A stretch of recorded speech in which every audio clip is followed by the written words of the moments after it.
संकष्टी चतुर्थीचे करा हे 11 उपाय तुमच्या आयुष्यात करतील बदल. शिवपुराणात सांगितले आहेत. नंबर 1. जर तुमच्या घरात अवाजवी खर्च होत असेल आणि पैसा थांबत नसेल तर या दिवशी गूळ आणि तुपाचा उपाय केल्यास फायदा होईल. श्री गणेशाच्या पूजेत 1.5 किलो गूळ आणि 100 ग्रॅम तूप अर्पण करा आणि पूजेनंतर हा भोग लाल गाईला खाऊ घाला. असे केल्याने तुम्हाला ऐश्वर्य आणि वैभवासोबत सुख समृद्धी प्राप्त होईल. नंबर 2. तिजोरीत गणेशजीची प्रतिमा ठेवली जाते. ती गणेशाची प्रतिमा वरदविनायक नावाने ठेवली जाते. नंबर 3. जेव्हा आपल्या घराचे गृहपूजन केले जाते तेव्हा आपल्या दरवाजावर श्री गणेशाची प्रतिमा लावली जाते. ती सिद्धिविनायकाची असते. जेव्हा आपल्या घरात शुभ कार्य असते तेव्हा दरवाजावर शुभ लाभ काढले जाते किंवा स्वास्तिक काढले जाते, रांगोळी काढली जाते. त्यावेळेपासून सिद्धिविनायकाच्या नावाने रांगोळी काढायला सुरुवात करावी. घरात लक्ष्मी वाढत जाते आणि सिद्धता वाढत जाते. नंबर 4. संकष्टी चतुर्थीच्या दिवशी श्री गणेशाला नैवेद्य म्हणून झेंडूची फुले, मोदकरण, गूळ अर्पण करा. या उपायाने तुम्हाला प्रत्येक कामात यश मिळेल. नंबर 5. श्री गणेशाला शेंदूर खूप आवडतो. त्यामुळे संकष्टी चतुर्थीच्या दिवशी श्री गणेशाची पूजा करताना सुंदर शेंदूर टिळक लावल्यानंतर स्वतःला शेंदूर लावावा आणि त्यानंतर श्री गणेशाची पूजा करावी. मान्यतेनुसार शेंदूर हे सुख आणि सौभाग्याचे प्रतीक मानले जाते आणि श्री गणेशाला ते प्रिय असल्याने ते आनंदी जीवन जगतात. नंबर 5. संकष्टी चतुर्थीला शमीच्या झाडाची पूजा केल्याने श्री गणेश प्रसन्न होतो. त्यांना शमीची पाने अर्पण केल्याने दुःख आणि गरिबी दूर होते. नंबर 6.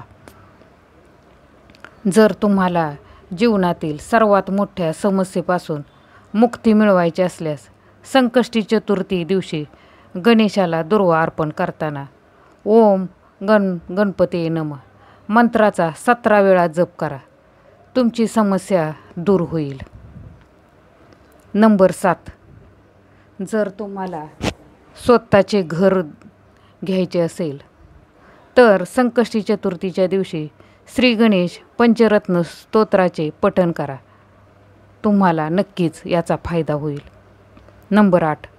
चतुर्थीचे व्रत कशासाठी करतात?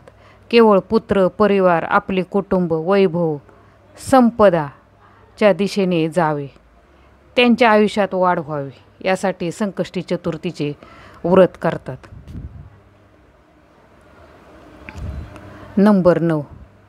चतुर्थीच्या कथेत लिहिले आहे की चौथमाताच्या कथेत वर्णन केलेले आहे की तो गहू किंवा तांदळाला अखंड दाणा ठेवला जातो.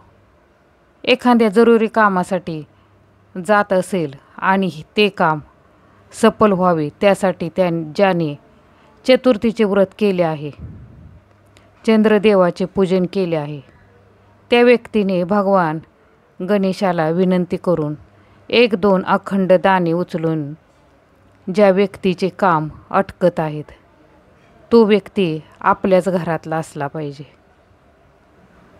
दुसऱ्या कुळातील नसावा. त्याच्या खिशामध्ये ठेवून द्यावे. पुढची चतुर्थी येईपर्यंत आपले कार्य सिद्ध होईल.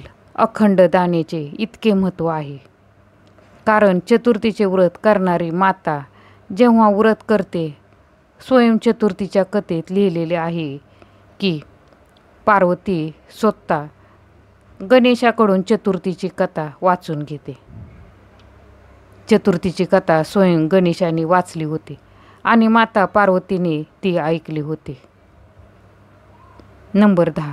संकष्टी चतुर्थीच्या दिवशी 2 भीमसेन कापराच्या वड्या, 2 लवंगा, पिवळी मोहरी, 2 वेलची घ्यायची आणि सर्व वस्तू उजव्या हातात घेऊन ओम गणपती नमः हा जप तुम्हाला 21 वेळा करायचा आहे. नंतर त्या वस्तू एखाद्या पंतीत किंवा दिव्यात घेऊन गणपतीसमोर त्या प्रज्वलित करायच्या आहेत आणि भगवान गणेशाला सांगायचे आहे की माझ्या आयुष्यातील सगळी संकटे जाऊ देत, सगळ्या इडापिडा जाऊ दे आणि माझे सर्व चांगले होऊ दे. नंबर 11 संकष्टी चतुर्थीच्या दिवशी मुलांसाठी हा उपाय करायचा आहे. आपल्या मुलांच्या हातात एक जुडी दुर्वाची द्यायची आहे आणि अथर्व शीर्षाचा पाठ म्हणायला लावायचा आहे आणि नंतर ती दुर्वाची जुडी गणेशजीच्या चरणी अर्पण करायची आहे. त्यामुळे मुलांची अभ्यासात प्रगती होईल आणि आयुष्यातील अडचणी दूर होतील.